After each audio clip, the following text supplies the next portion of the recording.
Hello पिला माने केमती अच्छ आशा कर समस्त भल थे मैं जना यूट्यूब चैनल सब स्वागत तुम जना भारत में जरूरीकालीन केवे तुमको जना मंत्रिमंडल मंत्री परिषद पार्थक्य कौन ठीक अच्छे आम से विषय आज आलोचना करवा जदि नुआ कर क्लास को जॉइन कर सब्सक्राइब करूँ जहाँफल अष्टम श्रेणी सब विषय तुम पाइपर और जो मैंने अलरेडी सब्सक्राइब अच्छा से वेलकम बैक तुम विलंब क्लास स्टार्ट करवा लेट्स बिगिन।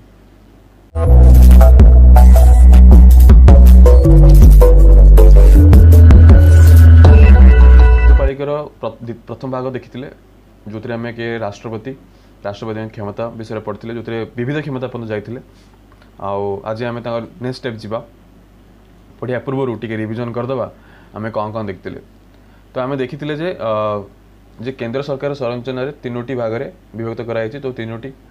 भाग को से अधिक गुरुत्वपूर्ण देती गोटे हूँ केन्द्र कार्यपालिका आ गोटे हूँ व्यवस्थापिका आ गोटे हूँ न्यायपालिका तो आम एवं केवल कार्यपालिका पढ़ुँ आम कार्यपालिका सरला व्यवस्थापिका जावा आम न्यायपालिका जावा तो आम कार्यपालिका कौन कौन देखते तो केंद्र सरकार संरचना केंद्र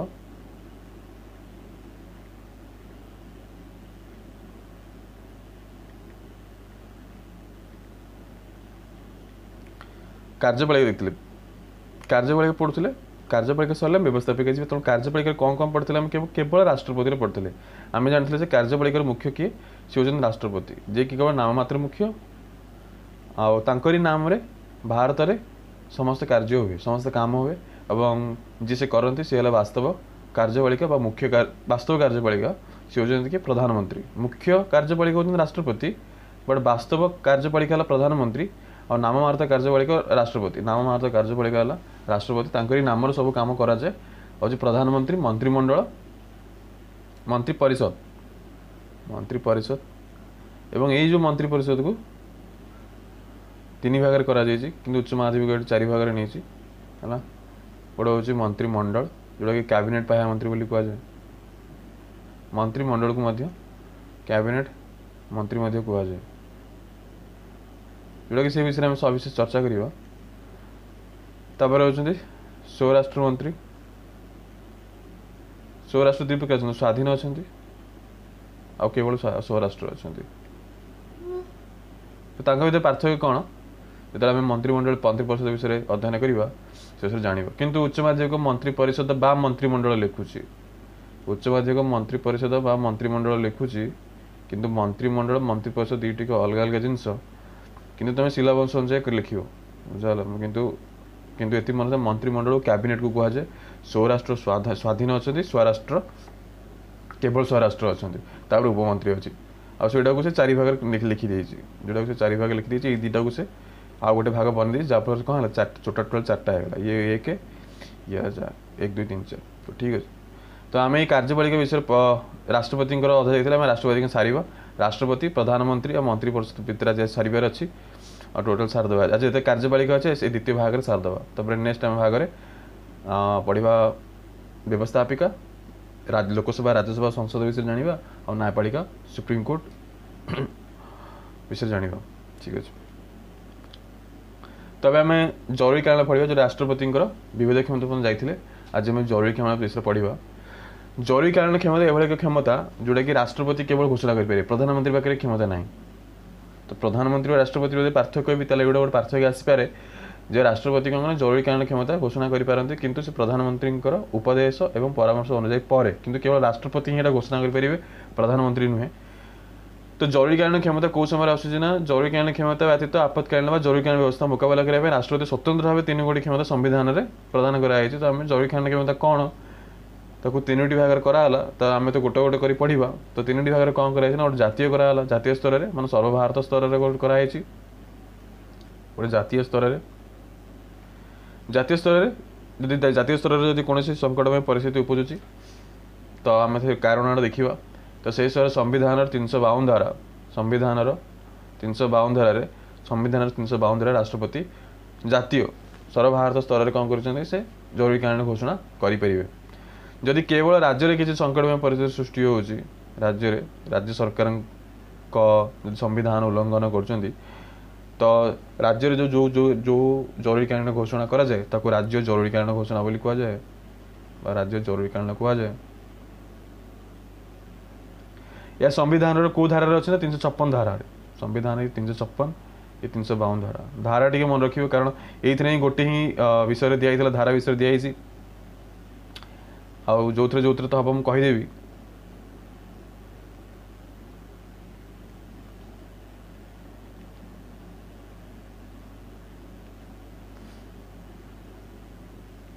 ओके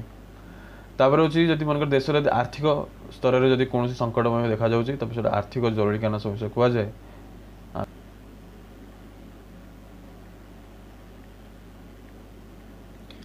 या संविधान 360 धारा आसाला संविधान 360 धारा तो जातीय जरूरी कारण 1962 1971 1975 मसीह पड़ता और राज्य जरूरी राज्य रे उत्तराखंड जम्मू एंड काश्मीर रे आउ मेघालय रे मध्य राज्य जरूरीकालीन परिस्थिति पड़ता तो आम से विषय जाना आर्थिक जरूरीकालीन के बसनी देश में भारत में आर्थिक जरूरीकालीन के बसी ना कि ये दुईटी प्रायतः देखा 1975 पर कौन जातीय जरूरीकालीन बसी ना 352 धारा 356 धारा 360 धारा धारा मन रखु कारण धारा शून्य स्थान पूरण कर स्तंभ मिलन कर आसीपे से ध्यान दो थोड़ी तो जातीय जरूरी परिस्थिति कौन कौच जिते राष्ट्रपति उद्बोध हुए कि भारत वर्ष में यार कौन निरापत्ता युद्ध वायुशत्रु आक्रमण देश देश मध्य संगठित सशस्त्र विद्रोह द्वारा विपन्न होती तेज से समय देश कौन करेंगे प्रधानमंत्री उपदेश और परामर्श पर राष्ट्रपति सारा भारत में कौन करेंगे जातीय जरूरी परिस्थिति घोषणा करें संविधान 352 धारा से घोषणा करेंगे और ये घोषणा नेबार एक मास मध्य संसद अनुमति देवा आवश्यक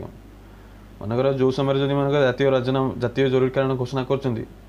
तो राष्ट्रपति घोषणा करते प्रधानमंत्री अनुसार किंतु संसद द्वारा मत पारित होगा जरूरी जे घोषणाटी जोटा कि लोकसभा और राज्यसभा पारित हम और राष्ट्रपति सहमति हो सारापर जातीय जरूरीकालीन को एक आईन बोली ग्रहण करेंगे किंतु जिते संसद में पारित हम से 2/3 सदस्यों संख्यागरिष्ठ सहमति अनुमति ना आवश्यक 2/3 गरिष्ठ लोकसभा हो कि राज्यसभा हो 2/3 संख्यागरिष्ठ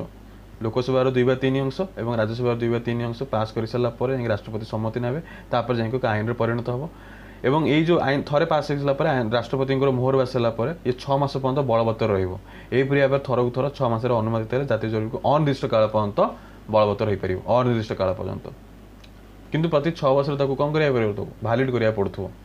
6 मास सरला से ऑटोमेटिक कौन कर रद्द हो जाए जातीय जरूरीकालीन अवस्था किंतु ताको जदि मनकर प्रधानमंत्री की इच्छा हो ना आउ एक 6 मास पर्यंत कराऊ से पुणी थे संसद को पारित करेंगे लोकसभा 2/3 पुणी राज्यसभा 2/3 पुणी राष्ट्रपति मोहर बाजिले पुणी 6 मास पर्यंत चलो पुणी जिते इच्छा से पर्यंत कर जातीय जरूरीकालीन अवस्था एमती बढ़ी बढ़ी चलते कौन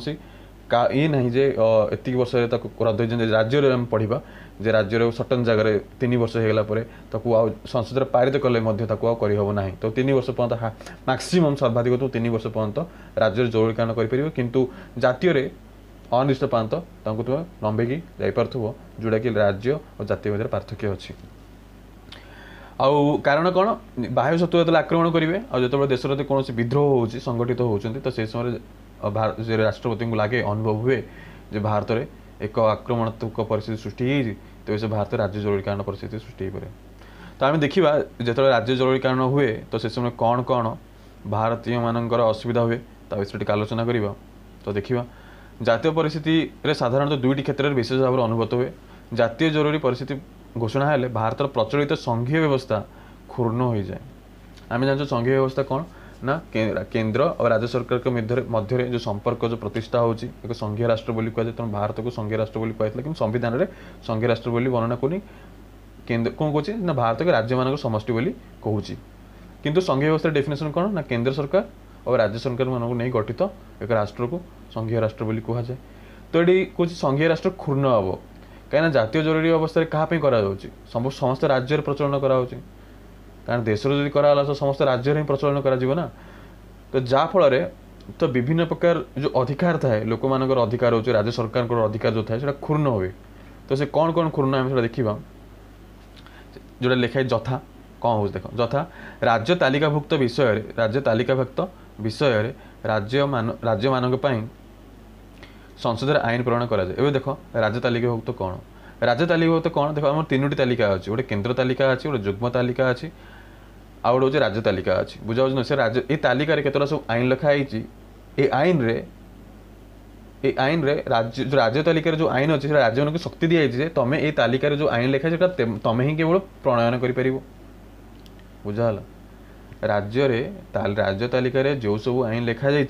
राज्य से शक्ति दी संसद राज्य से शक्ति दी तुम ये आईन रिलेटेड जहाँ तालिका लिखाई तुम यही विषय तुम आईन कर जो केन्द्र हस्तक्षेप करना केन्द्र जो तालिका अच्छी राज्य हस्तक्षेप करना जोटा केन्द्र को शक्ति दी आउ जुग्म तालिका एभली तालिका जोटा कि केन्द्र और राज्य उभय से विषय उपर आईन प्रणयन करें आईन निर्माण करें आईन प्रयोग लगे से कौन संविधान से कौन कहार हस्तक्षेप होना से उभय मिसिक करेंगे केन्द्र और राज्य मिसिक कले तो जुग्म तालिका कहते सेमती तालिकाभुक्त जो आईन गुड़ा लिखाई से कौन कर जो राज्य जो क्षमता दिया संविधान जो क्षमता दी राज्य सरकार को तुम राज्य तालिका लिखाई तो आईन को तुम कौन कर केवल तुम ही कर तुम शक्ति केन्द्र हस्तक्षेप कर ना कि राज्य जरूरी कारण परिस्थिति जो घोषणा कराए से समय केन्द्र कौन करे ना राज्य तालिकार लिखाई आईन को हस्तक्षेप करे जोटा कि राज्य सरकार अधिकार राज्य रोथुवा समस्त लोक मान स्वार्थ कौन हुए एक हत्या हुए अधिकार को क्षुण्ण हुए जोटा कि लिखु जोटा कि संघीय राष्ट्र व्यवस्था कौन एक भांगी अवस्था जाए बुझा तापर से कौन कौन राष्ट्रपति राज्य सरकार मान से प्रशासन क्षमता व्यवहार करेंगे राष्ट्रपति कौन करेंगे राज्य सरकार जो क्षमता अच्छी जोटा कि राज्य सरकार ही करेंगे जोटा से हस्तक्षेप करेंगे तो एक भारत तो कौन हुए ना केन्द्र और राज्य भितर एक कलह सृष्टि हुए बुझ एक कलह सृष्टि हुए और जोटा कि संपर्क कि तिक्ततार प्रतिष्ठित हुए जोटा कि केन्द्र और राज्य भितर एक भल संपर्क रही पारे ना और देश एक सुमार्ग हो पारे ना जो जातीय जलवायु व्यवस्था करने द्वारा केते विभिन्न प्रकार क्षतिपूर्ण हो देख सेटा तापर से कौन कौन राष्ट्रपति केन्द्र और राज्य मध्य आर्थिक संपर्क परिवर्तन आनीपर तो राज्यर जो आर्थिक संपर्कित अच्छे अर्थ संबंधी जो मामला अच्छी से राष्ट्रपति हस्तक्षेप कर राष्ट्रपति हस्तक्षेप कर मैंने प्रधानमंत्री हस्तक्षेप कर राष्ट्रपति निज इच्छा कौन कम कर संविधान पूरा लिखाई प्रथम भाग देता कार्यपालिका होती मुख्य भूमिका कार्यपालिका मुख्य भूमिका राष्ट्रपति पर लिखि दूसरी कौन जे संविधान लिखा हो पर धारा लिखा हो राष्ट्रपति समस्त कार्य प्रधानमंत्री उपदेश और परामर्श अनुसार करेंगे तापर आउ ये हूँ इम्पोर्टाट जिनसा 2 नंबरटा जातीय जरूरी परिस्थिति घोषणा बा संगे संगे संविधान 19 धारा प्रदत्त स्वाधीनता अधिकार आपे आपे निलंबित हुए आमको जानते आम मौलिक अधिकार अच्छी 6टी मौलिक अधिकार जोटा कि संविधान 12 धारा 35 धारा भितर कौन कर वर्णना कर आमको ये मौलिक अधिकार मिली आमर गोटे मौलिक अधिकार स्वाधीनता स्वाधीनता भाव बंची रहा राइट टू फ्रीडम यहाँ गोटे आमको मौलिक अधिकार मिली कि यही मौलिक अधिकार कौन हुए ना संविधान 19 धारा जो लिखा जाए कौन हुए निलंबित हो जाए माने संविधान ये जो मौलिक अधिकार ऑटोमेटिक कौन हो रद्द हो आपे आपे रद्द हो जो जातीय जलवायु कायन प्रसिद्ध हो तेणु यहाँ भारी इंपोर्टेंट मन रखियो यह व्यतीत आउ गोटे धारा जोटा कि 32 धारा अच्छी जोटा कि मौलिक धारा जाऊँगी सेटा कौन सांविधानिक प्रतिकारिक अधिकार बा मौलिक अधिकार सुरक्षा अधिकार बातिल कर दे पारंती संविधान 32 अधिकार जमी संविधान प्रतिकारिक अधिकार माने जमी मन तुम कौन से अधिकार जब क्षुण्ण हुए ताल तुम न्यायालय को जाकि तुम न्याय मागि पार जो तुम अधिकार जब क्षुण्ण है आम जमी मौलिक अधिकार दिहला बुझाला जातीय जमी धर्म वर्ण निर्विशेष समस्त को कौन दी समस्त सामान आखिर देखा सामान दृष्टि देखा समस्ते मंदिर मस्जिद निजर धर्म अनुजाई से कौन कर अनुष्ठान को जापर निज धर्म प्रचार करेंगे जो कि भारत वर्ष में समस्त को से भारत वर्ष को कौन कह धर्मनिरपेक्ष राष्ट्र कह तो ये समस्त को मौलिक अधिकार दिखाई 6टी अधिकार जोटा कि मौलिक अधिकार दिखाई से मौलिक अधिकार भी जनकर देखा क्षुण्ण हुए से अधिकार से पाइपार ना तेज से कौन करना कौन से न्यायालय को जापर से उच्चतम न्यायालय हो कि सर्वोच्च न्यायालय हो सेठी जाए गले अधिकार क्षुण्ण विषय से जनइले से कौन मिले न्याय मिले कि से संविधान को से जो तो मौलिक अधिकार जब क्षुण्ण हुए जातीय जरूरीकालीन परिस्थिति समय सी आउ न्यायालय को जापर ना कि तार जो अन्याय जो तार से विचार करें फल नागरिक माने से मौलिक अधिकार गुड़िकर सुरक्षा लगी न्यायालय द्वारस्थ हो पारती ना जापर ना जातीय जरूरीकालीन परिस्थिति माने तुम्हें न्यायालय को तुम मागिपर ना जे तुम मौलिक अधिकार क्षुण्ण हो जोटा कि संविधान 32 धारा लिखाई कौन व्यक्तिर जो मौलिक अधिकार नियम क्षुण्ण हुए तेबे से न्यायालय को निजर अन्याय जो अन्याय हो तार से न्याय मागिपारे ଯେକୌଣସି ନ୍ୟାୟାଳୟକୁ ମଧ୍ୟ ଦ୍ୱାରସ୍ଥ ହେଇପାରିବେ। ଇଭିନ୍ ତୁମେ ଚାହିଁଲେ ଡାଇରେକ୍ଟ ସୁପ୍ରିମକୋର୍ଟକୁ ଯାଇପାରିବ। ଯଦି ତୁମର ମୌଳିକ ଅଧିକାର କ୍ଷୁଣ୍ଣ ହେଇଛି ତୁମେ ଚାହିଁଲେ ଡାଇରେକ୍ଟ ସୁପ୍ରିମକୋର୍ଟକୁ ଯାଇପାରିବ। କିନ୍ତୁ ଜେନେରାଲି କେସ୍ରେ ଆମର କ'ଣ କରାଯାଏ, ଏକ ସ୍ତର ବନାଯାଇଛି, ଯେହେତୁ ପ୍ରଥମେ ଜିଲ୍ଲାରେ ଆପ୍ଲାଏ କରିବ, ତାପରେ ଉଚ୍ଚତମକୁ ଯିବ, ତାପରେ ସୁପ୍ରିମକୋର୍ଟକୁ ଯିବ। କିନ୍ତୁ ମୌଳିକ ଅଧିକାର ଡାଇରେକ୍ଟ ସେଠି ଯାଇପାରିବ ଏବଂ ନିଜର ନ୍ୟାୟକୁ ମାଗିପାରିବ ସେଠି ତୁମେ। ତ ରାଜ୍ୟ ଜରୁରୀକାଳୀନ ଅବସ୍ଥାକୁ ରାଷ୍ଟ୍ରପତି ଶାସନ ମଧ୍ୟ କୁହାଯାଏ। ଆମେ ଯଦି ଦେଖିବା ଯେଉଁଟା ମୁଁ ଅଧିକ ଜିନିଷଟେ ପଢ଼ିଥିଲି, ରାଜ୍ୟ ଜରୁରୀକାଳୀନରେ 356 ଧାରାକୁ ମଧ୍ୟ ରାଷ୍ଟ୍ରପତି ଶାସନ ମଧ୍ୟ କୁହାଯାଏ। ରାଷ୍ଟ୍ରପତି ଶାସନ କୁହାଯାଏ। କିନ୍ତୁ ଏଇଟା କେବଳ ଗୋଟେ ରାଜ୍ୟରେ ହେବ, ଯଦି ରାଜ୍ୟରେ ହିଁ ହେବ କେବଳ, ମନେ ତ ରାଜ୍ୟରେ ଯଦି କେବଳ ହେଲା ଗୋଟେ ରାଜ୍ୟରେ, ସେଠି ରାଜ୍ୟ ଜରୁରୀକାଳୀନ କୁହାଯିବ, ଯେଉଁଟାକି ରାଷ୍ଟ୍ରପତି ଶାସନ ମଧ୍ୟ କୁହାଯାଏ। ଆମ ସମ୍ବିଧାନରେ କେନ୍ଦ୍ର ରାଜ୍ୟମାନଙ୍କର ସଂସଦୀୟ ଶାସନ ବ୍ୟବସ୍ଥା ପ୍ରତିଷ୍ଠା କରାଯାଇଛି। ଯଦି କୌଣସି ସମୟରେ ରାଜ୍ୟର ରାଜ୍ୟପାଳଙ୍କ ରିପୋର୍ଟ ବା ଅନ୍ୟ କୌଣସି ସୂତ୍ରରୁ ଜାଣିପାରିଲେ ଯେ ରାଷ୍ଟ୍ରପତି ଯେ ରାଜ୍ୟର ଶାସନ ବ୍ୟବସ୍ଥା ସମ୍ବିଧାନ ସ୍ୱୀକୃତି ପନ୍ଥାରେ ପରିଚାଳିତ ହେଉନାହିଁ, ତ ସେହି ସମୟରେ ଏକ ଜରୁରୀ ଘୋଷଣା କରାଯାଏ ଏବଂ ଏଇ ଯେଉଁ ଜରୁରୀକାଳୀନ କରାଯିବ ଉଭୟ ଗୃହରେ 2 ମାସ ମଧ୍ୟରେ ଅନୁମୋଦିତ ହେବା ଆବଶ୍ୟକ। ରାଜ୍ୟ ଆମେ କ'ଣ ଦେଖିଲେ, ସେଥିରେ ଗୋଟେ ମାସ ଭିତରେ ସଂସଦର ଅନୁମୋଦିତ ହେବା ଆବଶ୍ୟକ। 2/3 ଭୋଟ ଦ୍ୱାରା, ସଂଖ୍ୟାଗରିଷ୍ଠଙ୍କ ଭୋଟ ଦ୍ୱାରା 1 ମାସ ମଧ୍ୟରେ ଅନୁମୋଦିତ ହେବା ଆବଶ୍ୟକ। ତାପରେ ଯାଇକି ସେ ଜରୁରୀକାଳୀନ ପରିସ୍ଥିତିକୁ ଏକ ଆଇନ ଭାବରେ ଘୋଷଣା କରାଯିବ। କିନ୍ତୁ ରାଜ୍ୟର ଦେଉଛି 2 ମାସ ଭିତରେ ତୁମକୁ ସଂସଦର ଅନୁମୋଦିତ କରିବାକୁ ପଡ଼ିବ। ଥରେ ଅନୁମୋଦିତ ହେଲେ 6 ମାସ ପର୍ଯ୍ୟନ୍ତ ବଳବତ୍ତର ରହିବ। ତାର ବି 6 ମାସ, ଆର ବି 6 ମାସ। କିନ୍ତୁ ଏହିପରି ଭାବରେ ସଂସଦରେ ପୂର୍ଣ୍ଣ ଅନୁମତି ହେବା ପାଇଁ ସର୍ବାଧିକ 3 ବର୍ଷ ପର୍ଯ୍ୟନ୍ତ ଜରୁରୀ ପରିସ୍ଥିତି ବଳବତ୍ତର ହୋଇପାରିବ। ଏଇଟା ହେଉଛି ଗୋଟେ ଡିଫରେନ୍ସ ହେଲା ଆମେ ଦେଖିଲେ ଯେ 2 ବର୍ଷ ଭିତରେ ତାକୁ ଅନୁମୋଦିତ କରିବାକୁ ପଡ଼ିବ ସଂସଦରେ। 2 ମାସ 2 ମାସ 2 months। ତ 2 ମାସ ଭିତରେ କ'ଣ କରିବାକୁ ପଡ଼ିବ, ତାକୁ ସଂସଦରେ ଅନୁମୋଦିତ ଆଣିବାକୁ ପଡ଼ିବ ଏବଂ ଅନୁମୋଦିତ ଆଣି ସାରିଲା ପରେ 6 ମାସ ପର୍ଯ୍ୟନ୍ତ ବଳବତ୍ତର ରହିବ ଏବଂ 6 ମାସ ବଳବତ୍ତର ମାନେ ଭ୍ୟାଲିଡ୍ 6 ମାସ ପର୍ଯ୍ୟନ୍ତ ରହିବ ଏବଂ 6 ମାସ ସରୁ ସରୁ ଯଦି ରାଷ୍ଟ୍ରପତି ଅନୁଭବ କଲେ ନାହିଁ ଆଉ 6 ମାସ ଯିବା କଥା, ସେ ଚାହିଁଲେ ଆଉ 6 ମାସ ପର୍ଯ୍ୟନ୍ତ ସେ ବର୍ଦ୍ଧିତ କରିପାରିବେ, ଏକ୍ସଟେଣ୍ଡ କରିପାରିବେ। କିନ୍ତୁ ଏମିତି କରି 6 ମାସ କେତେ ପର୍ଯ୍ୟନ୍ତ ଯାଇପାରିବେ ନା, ମାକ୍ସିମମ୍ ସର୍ବାଧିକ 3 ବର୍ଷ ପର୍ଯ୍ୟନ୍ତ ଯାଇପାରିବେ। କିନ୍ତୁ ଜାତୀୟ ଜରୁରୀକାଳୀନ ପଡ଼ିଥିଲେ ଯେ ସର୍ବାଧିକ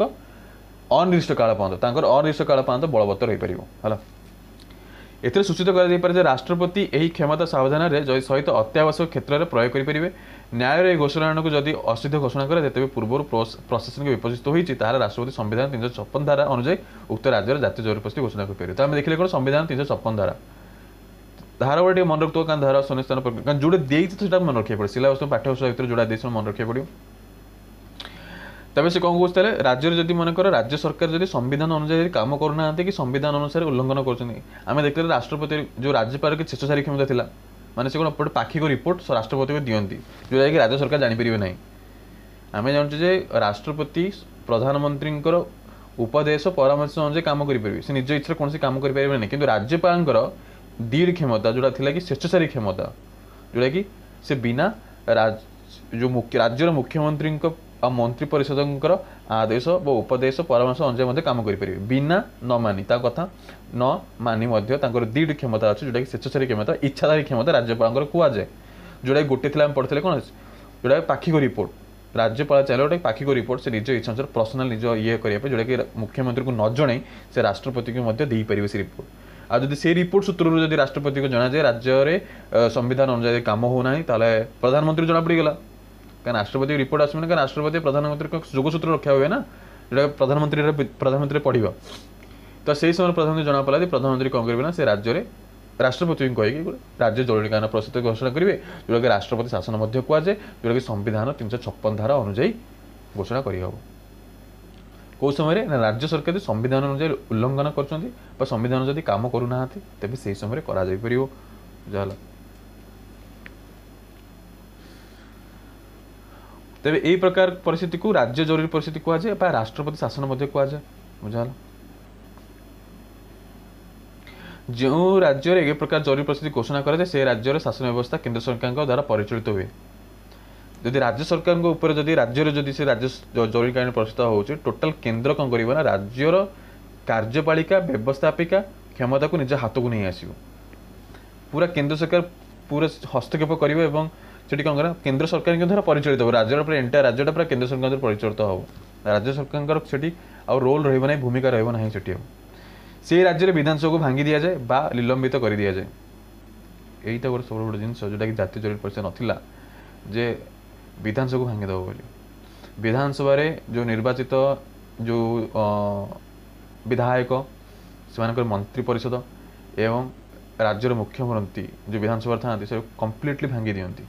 बुझाऊँगी एवं निलंबित कर दियंती समस्त को आए भांगीदेवा मैंने कौन निलंबित करेंगे मैंने तो कौन विधानसभा भांगी हुए कि सेमती नहीं से निलंबित करदे उक्त राज्य संसद आईन पर उक्त राज्य संसद प्रणयन करेंगे तो राज्य जो जो आईन जो जरूरी हम से संसद प्रणयन करेंगे राज्य देख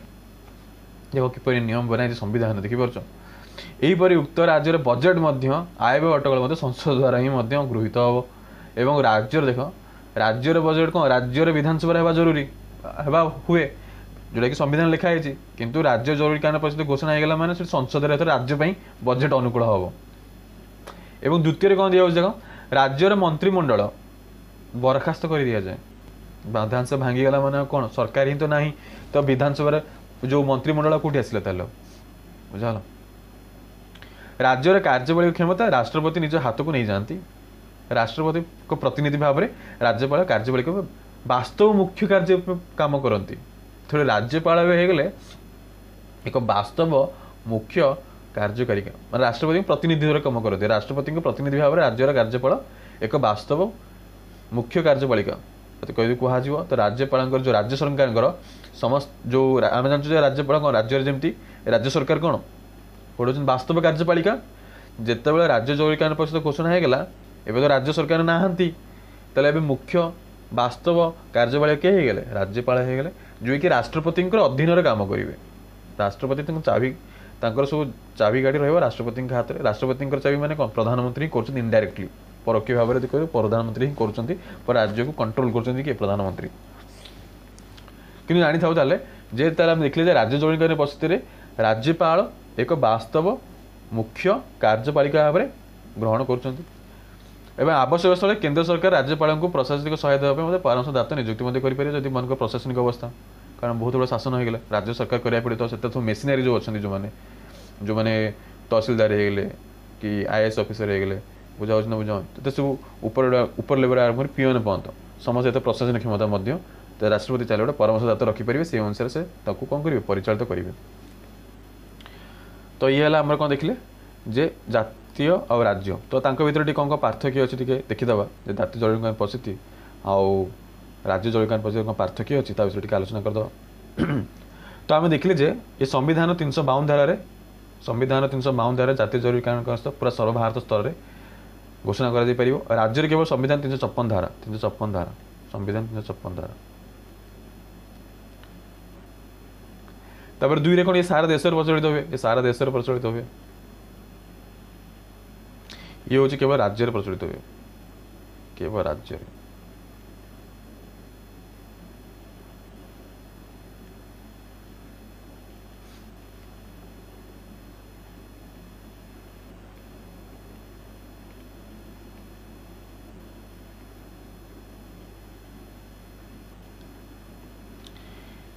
आ रोज अनिर्दिष्ट काल पर्यंत बलवत्तर अनिर्दिष्ट काल पर्यंत बलवत्तर सारा भारत में अनिर्दिष्ट काल पर्यंत बलवत्तर बलवत्तर आर हूँ सर्वाधिक 3 वर्ष पर्यंत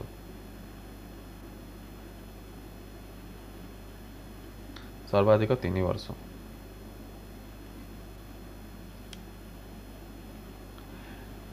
एटी आम देखिले मौलिक अधिकार क्षुण्ण हुए ना जातीय जरूरीकालीन परिस्थिति मौलिक अधिकार क्षुण्ण हुए मौलिक अधिकार क्षुण्ण हुए राज्य हुए ना क्षुण्ण हुए ना संविधान 19 धारा कौन थी 32 धारा 19 और 32 संविधान 19 और 32 धारा संविधान 19 और 32 धारा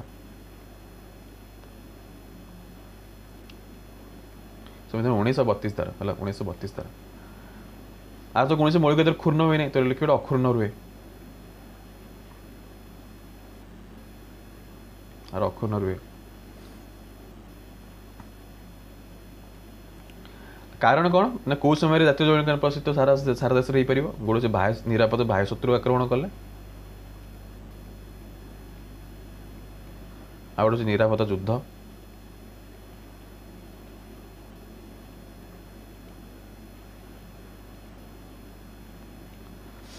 बा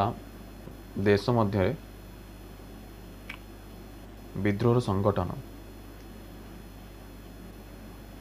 देश मध्य विद्रोह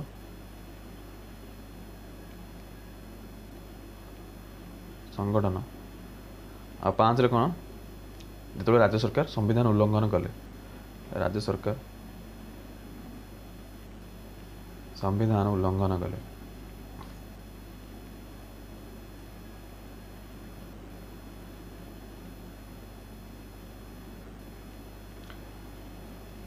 ओके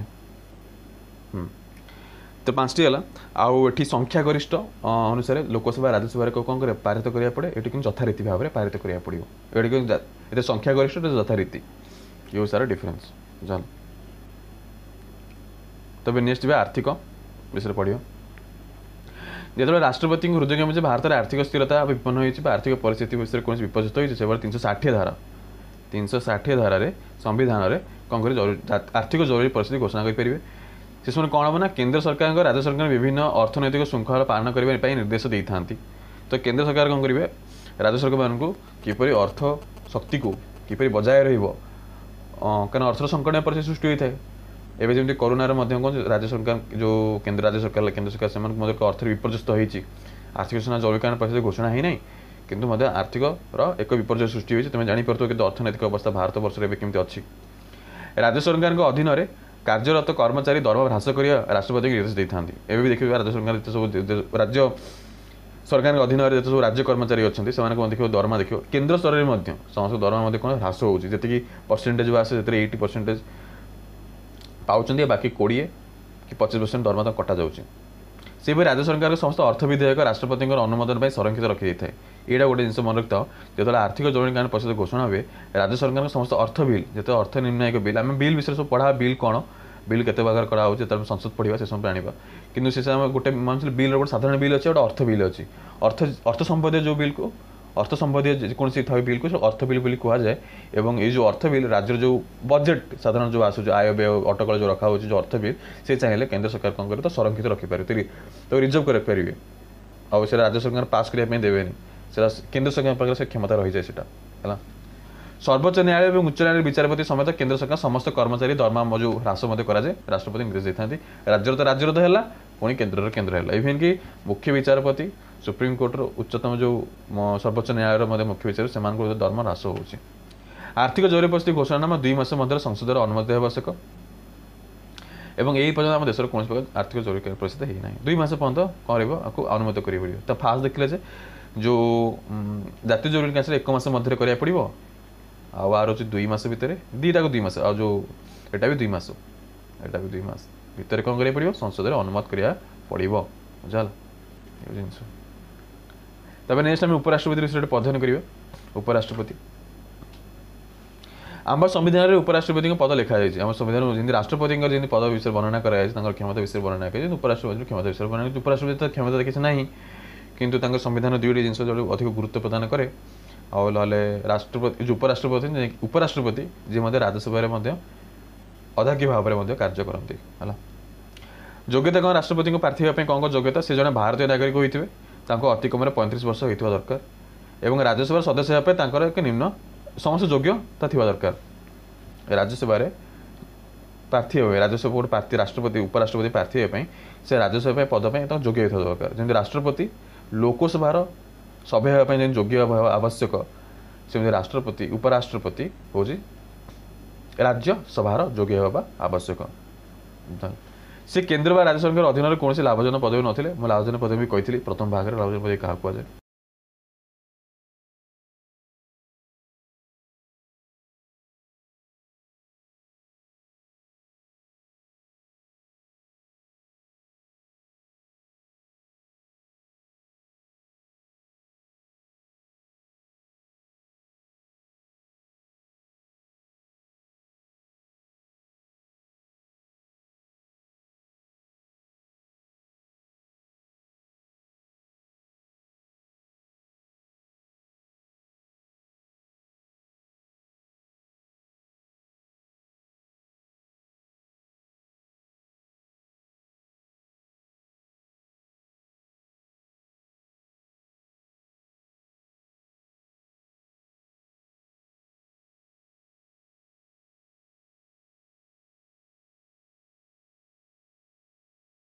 जे मन कौन लाभजनक पदवी कहले सरकारी अधीन काम करते कि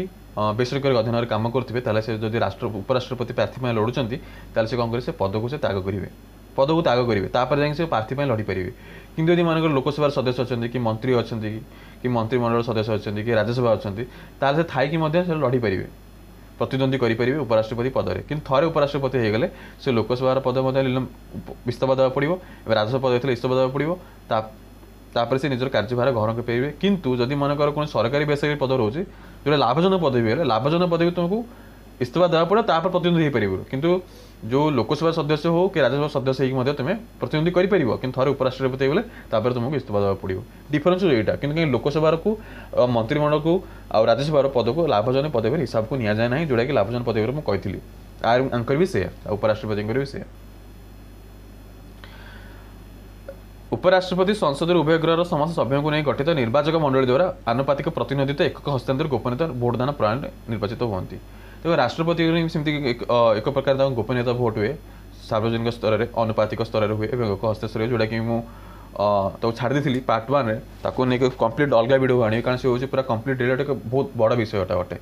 ताको बुझापी जोटा कि पाठ्यपुस्तक भितर खाली उच्च माध्यमिक खाली प्रदर्शन कर देती कि विषय कौन सविशेष आलोचना करना जोटा कि मुख्यतः तुम जो उच्च शिक्षा अध्ययन कर से समय तुम राजनीति विज्ञान पर अनर्स कर से विषय तुम जाना पाइब सेमती राज्य उपराष्ट्रपति निर्वाचन भी से भाया कि मुझे अलग आनी वीडियो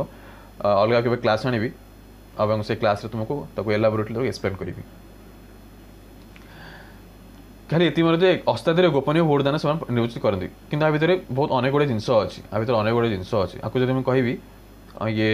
क्लास बहुत लंबा हो उपराष्ट्रपति 5 वर्ष पर निर्वाचित होता कार्यकाल समाप्ति होगा पूर्व से इस्तीफा प्रदान करें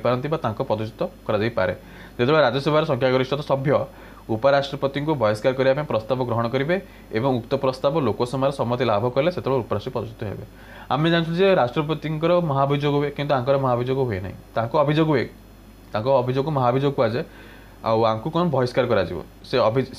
महाभियोग मान नहीं बाहर करने को बहिष्कार कराए कि राष्ट्रपति उच्च सम्मान विशेषण लगा हो केवल बहिष्कार कराए बहिष्कार करने समय नियम कौन ना राज्यसभा संख्यागरिष्ठता अनुसार कौन करा पड़ो एक अभियोग आने पड़ो एवं आनी सारापर संख्यागरिष्ठ देखिए राज्यसभा जब मन पास हो लोकसभा गला लोकसभा अनुमति देदेले उपराष्ट्रपति से दिन पदर कौन है बहिष्कार हे मन संख्यागरिष्ठ सभ्य ध्यान दे राज्यसभा संख्यागरिष्ठ सभ्य संख्यागरिष्ठ कहले 2/3 संख्यागरिष्ठ 2/3 कह 2/3 कह संख्यागरिष्ठ जी सभ्य थे राज्यसभा जी सभ्य थे 2/3 सभ्यर 2/3 लोकों द्वारा जो अनुमोदित हम तापर से लोकसभा को जीव से लोकसभा पास हो सारापर राष्ट्रपति मोहर बासिले उपराष्ट्रपति कौन हम बहिष्कार हे 2/3 द्वारा हम ये मुख्य जिन ध्यान दे संख्यागरिष्ठ है तापर कार्यबल देखिए उपराष्ट्रपति होती जन सांविधानिक पदाधिकारी मात्र संविधान हाथ में कौन क्षमता विशेष कर ना कि दुईट क्षमता अच्छी संविधान रिलेटेड से विषय में जाना गोटे अच्छे दुईटा अच्छी गोटे तो अलरेडी तुम्हें पढ़ी सार्च यही जिन अलरेडी पढ़ी सार्च राष्ट्रपति प्रशासनिक क्षमता समय जिते मृत्यु पदत्याग पदच्युत अन्य कौन यथा निर्वाचन असुविधा कारण राष्ट्रपति पदवी शून्य पड़े से उपराष्ट्रपति सर्वाधिक 6 मास पर्यंत से समय नूतन राष्ट्रपति निर्वाचन होगा पर्यंत अस्थायी राष्ट्रपति काम करते जोटा कि अलरेडी कही जदि मनकर राष्ट्रपति कार्यकाल शासन पूर्व 5 वर्ष पूर्व जब मनकर इस्तीफा दे दिखती कि अवसर कौच इस्तीफा दे दिखती कि मृत्यु हो जाती सडनली कि जब महाभियोग द्वारा पदच्युत कर तो से समय जो मनकर सिंहासन खाली रोचे से सिंहासन उपराष्ट्रपति आज राष्ट्रपति भाव काम करेंगे किंतु अस्थायी भाव काम करेंगे और जो दिन उपराष्ट्रपति राष्ट्रपति पदर बसुँच से दिन 6 मास मध्य एक नूतन राष्ट्रपति निर्वाचन कर निर्वाचन किए कर निर्वाचन आयोग करेंगे है जोटा कि अलरेडी मुझे कही पुनश्च राष्ट्रपति जो असुस्थ वसत अनुपस्थित रहा हेतु अनेक कौन कारण कार्य संपादन कर असमर्थ होते उपराष्ट्रपति राष्ट्रपति कार्य समय संपादन करेंगे और राष्ट्रपति समय यदि उपराष्ट्रपति राष्ट्रपति पदर बसुँच राष्ट्रपति जहाँ जहाँ वेतन जहाँ जहाँ सुविधा जहाँ सुजोग राष्ट्रपति मिलूला से सब उपराष्ट्रपति को मिल जदि से राष्ट्रपति पदर बसुँच तो द्वितीय कारण कौन ये नुआ देखिए उपराष्ट्रपति साधारणतः निज पदाधिकार बल राज्यसभा अध्यक्ष भाव कार्य करती जोटा कि मुझे कहती जे उपराष्ट्रपति कौन ना राज्यसभा अध्यक्ष भाव में कम कर राज्यसभा पढ़ा व्यवस्थापिकार से समय कह ଏବଂ ଲୋକସଭାର ବାଚସ୍ପତିଙ୍କ ପରି ସେ ରାଜ୍ୟସଭାର ଅଧିବେଶନ ଚଳାନ୍ତି, ଅଧିବେଶନର ନେତୃତ୍ୱ ନିଅନ୍ତି। ଯେମିତି ଲୋକସଭାର ହେଉଛି ବାଚସ୍ପତି ଏବଂ ରାଜ୍ୟସଭାର ନେତୃତ୍ୱ ଯିଏ କରନ୍ତି ତାଙ୍କୁ ହେଉଛି ସେ ହେଉଛନ୍ତି ଉପରାଷ୍ଟ୍ରପତି। ଆଉ ଉପରାଷ୍ଟ୍ରପତିକୁ ଯେଉଁ ଦରମାଟା ପାଆନ୍ତି ସେଟା ହେଉଛି ରାଜ୍ୟସଭାଙ୍କୁ ଚଲାଉଥିବ, ଯେଉଁ ରାଜ୍ୟସଭାରେ ଅଧ୍ୟକ୍ଷ ଭାବେ ତାଙ୍କୁ ଦରମା ମିଳେ। ଆଜି ଉପରାଷ୍ଟ୍ରପତି ନୁହେଁ, ଉପରାଷ୍ଟ୍ରପତିଙ୍କ ଯେଉଁ ଦରମା ଆସେ ଆଜି ଉପରାଷ୍ଟ୍ରପତିଙ୍କ ଦରମା ନୁହେଁ, ସେ ରାଜ୍ୟସଭାଙ୍କର ଅଧ୍ୟକ୍ଷ ହେତୁ ହିଁ ସେ ତାଙ୍କ ଦରମାଟା ପାଆନ୍ତି। ଏବଂ ରାଷ୍ଟ୍ରପତିଙ୍କ ପରି ଉପରାଷ୍ଟ୍ରପତି କେତେକ ଆଳଙ୍କରୀ କାର୍ଯ୍ୟ ସମ୍ପାଦନ କରାଯାଇଛି। ସେ ବିଦେଶ ଗସ୍ତ କରି ସରକାର ନୀତି ଓ ଆଦର୍ଶକୁ ଉପସ୍ଥାପନ ମଧ୍ୟ କରିଥାନ୍ତି ଏବଂ ଅନେକ ସମୟରେ ବିଭିନ୍ନ ସାମାଜିକ ସାଂସ୍କୃତିକ ଉତ୍ସବରେ ମଧ୍ୟ ମୁଖ୍ୟ ଅତିଥି ଭାବେ ଯୋଗ ଦିଅନ୍ତି। ସିଏ ବି ରାଷ୍ଟ୍ରପତିଙ୍କ ପରେ ସେକେଣ୍ଡ ରାଙ୍କରେ ଅଛନ୍ତି ଉପରାଷ୍ଟ୍ରପତି, ସେ ବି ଗୋଟେ ରେସ୍ପେକ୍ଟେବୁଲ୍ ପର୍ସନ୍ ଅଛନ୍ତି। ତେଣୁ ବିଭିନ୍ନ ଆଳଙ୍କରୀ କାର୍ଯ୍ୟରେ ମଧ୍ୟ ତାଙ୍କୁ କ'ଣ କରାଯାଏ, ତାଙ୍କୁ ମଧ୍ୟ ନିମନ୍ତ୍ରଣ କରାଯାଏ। ତାହେଲେ ଆମେ ପଢ଼ିଦେଲେ, ତାହେଲେ ଆମେ ପଢ଼ିଦେଲେ କ'ଣ କେନ୍ଦ୍ର ସରକାରଙ୍କ କାର୍ଯ୍ୟଭାର ରାଷ୍ଟ୍ରପତି ଏବଂ ଉପରାଷ୍ଟ୍ରପତି ସାରିଲେ। ରାଷ୍ଟ୍ରପତି ସାରିଲେ, କାର୍ଯ୍ୟପାଳିକାରେ ମୁଖ୍ୟ ଭୂମିକା ଥିଲେ, ତାପରେ ଉପରାଷ୍ଟ୍ରପତି ସାରିଲେ, ଦୁଇଟା ସରିଗଲା। ଏବେ ଆଉ ଦୁଇ ଜିନିଷ ପଢ଼ିବା, କେନ୍ଦ୍ର ମନ୍ତ୍ରିମଣ୍ଡଳ ତାପରେ ହେଉଛି ପ୍ରଧାନମନ୍ତ୍ରୀ। ଆଉ ଦୁଇଟି ରହିଗଲେ, ସେ ଦୁଇଟି ବିଷୟରେ ଟିକେ ଆଲୋଚନା କରିବା। କେନ୍ଦ୍ର ମନ୍ତ୍ରୀ ପରିଷଦ ବିଷୟରେ ଜାଣିବା। ମନ୍ତ୍ରୀ ପରିଷଦ ତିନି ଭାଗ ବିଭକ୍ତ କରାହେଲା। ମୁଁ କହିଥିଲି ଗୋଟେ ହେଉଛି କ୍ୟାବିନେଟ୍, ଆମେ ଚାରି ଭାଗରେ ନେବା ଏଠି। ସେ କ୍ୟାବିନେଟ୍ ନେଉଛି, ସୌରାଷ୍ଟ୍ର ସ୍ୱାଧୀନ ନେଉଛି, ସୌରାଷ୍ଟ୍ର ନେଉଛି, ଉପମନ୍ତ୍ରୀ ନେଉଛି। ଆଉ ଇଏ ଦେଖିପାରୁଥିବ ଆମେ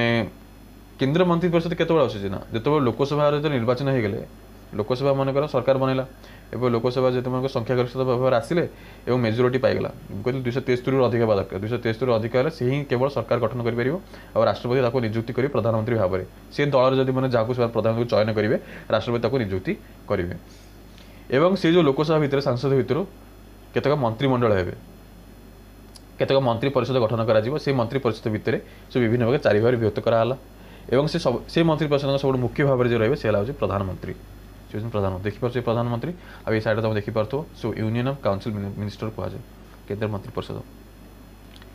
କେନ୍ଦ୍ର ମନ୍ତ୍ରୀ ପରିଷଦ ଜାଣିଦେବା କ'ଣ ନା ଆମ ଦେଶର ସଂସଦୀୟ ସରକାର ବା ମନ୍ତ୍ରିମଣ୍ଡଳ ସରକାର ପ୍ରଚଳିତ। କେନ୍ଦ୍ର ସରକାରଙ୍କ ସମସ୍ତ କାର୍ଯ୍ୟପାଳକ କ୍ଷମତା ସମ୍ବିଧାନଙ୍କ ଦ୍ୱାରା ରାଷ୍ଟ୍ରପତିଙ୍କଠାରେ ନ୍ୟସ୍ତ ବା ମଧ୍ୟ ବାସ୍ତବରେ ମନ୍ତ୍ରିମଣ୍ଡଳ ମନ୍ତ୍ରୀ ପରିଷଦଙ୍କ ସେହି ସମସ୍ତ କ୍ଷମତା ପ୍ରୟୋଗ କରିଥାନ୍ତି। ତ ଆମେ ଦେଖିଲେ ଯେ ରାଷ୍ଟ୍ରପତିଙ୍କର ଯେଉଁ ପ୍ରଶାସନିକ କ୍ଷମତା ଅଛି ସେ ପ୍ରଧାନମନ୍ତ୍ରୀ ବା ମନ୍ତ୍ରିମଣ୍ଡଳଙ୍କର ପରାମର୍ଶ ଅନୁଯାୟୀ କାମ କରନ୍ତି,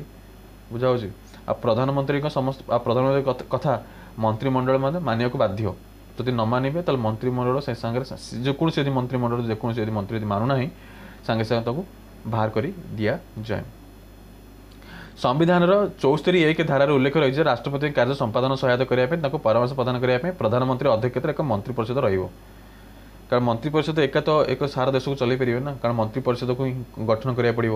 ଏବଂ ସେ ମନ୍ତ୍ରୀ ପରିଷଦ ବିଭିନ୍ନ ବିଭାଗ ଦିଆଯାଏ, କାହାକୁ କୃଷି ବିଭାଗ ଦିଆହେଲା, କାହାକୁ ଶିକ୍ଷା ବିଭାଗ ଦିଆହେଲା, କାହାକୁ ରେଳ ବିଭାଗ ଦିଆହେଲା, କାହାକୁ ଗୃହ ବିଭାଗ ଦିଆହେଲା, କାହାକୁ ଅର୍ଥ ବିଭାଗ ଦିଆହେଲା। ଏବେ ବିଭିନ୍ନ ବିଭାଗ ଅଛି, ତ ସମସ୍ତ ମନ୍ତ୍ରୀମାନଙ୍କୁ କ'ଣ କରାଯାଏ ସମସ୍ତ ବିଭାଗ ଦିଆଯାଏ। ଯେତେ ସବୁ ୟୁନିୟନ୍ କାଉନସିଲ୍ ମିନିଷ୍ଟର ଅଛି ସେଥିରୁ ପ୍ରଧାନମନ୍ତ୍ରୀ ହେଲା ମୁଖ୍ୟ, ପ୍ରଧାନମନ୍ତ୍ରୀ ମୁଖ୍ୟ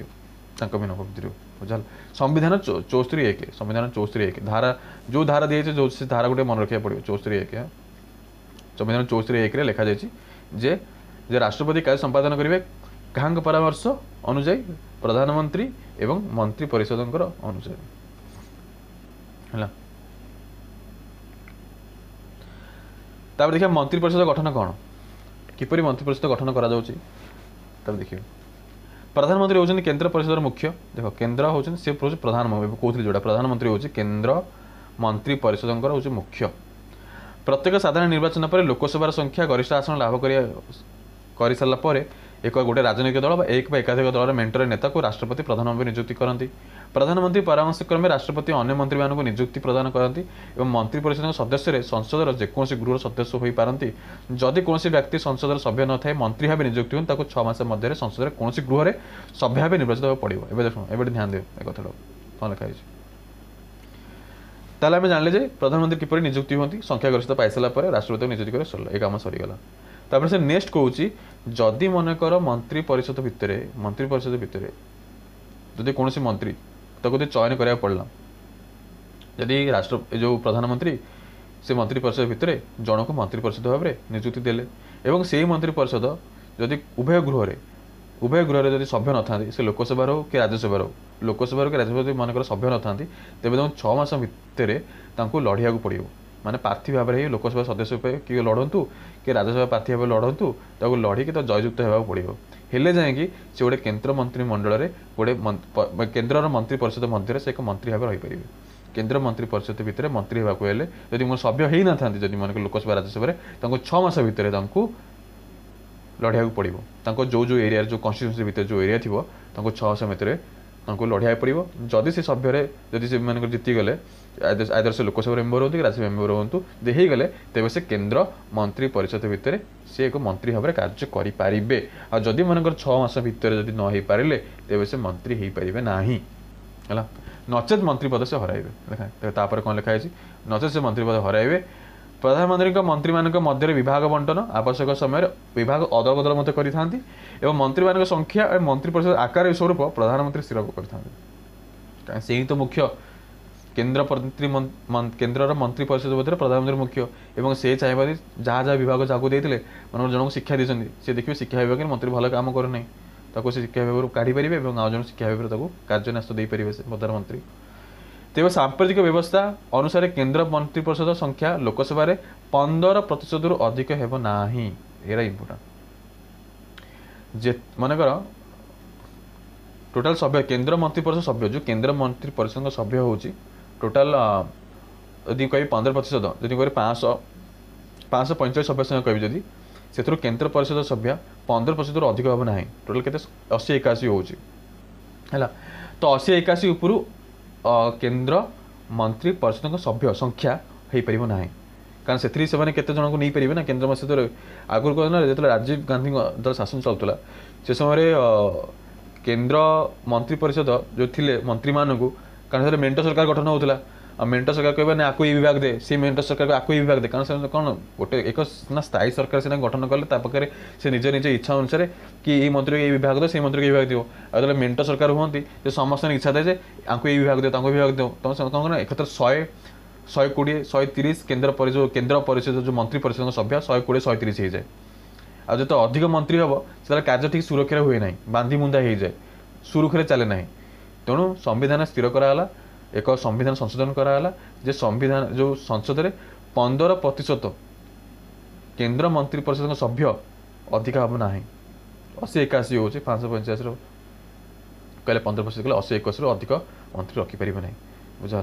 ये जिन कौन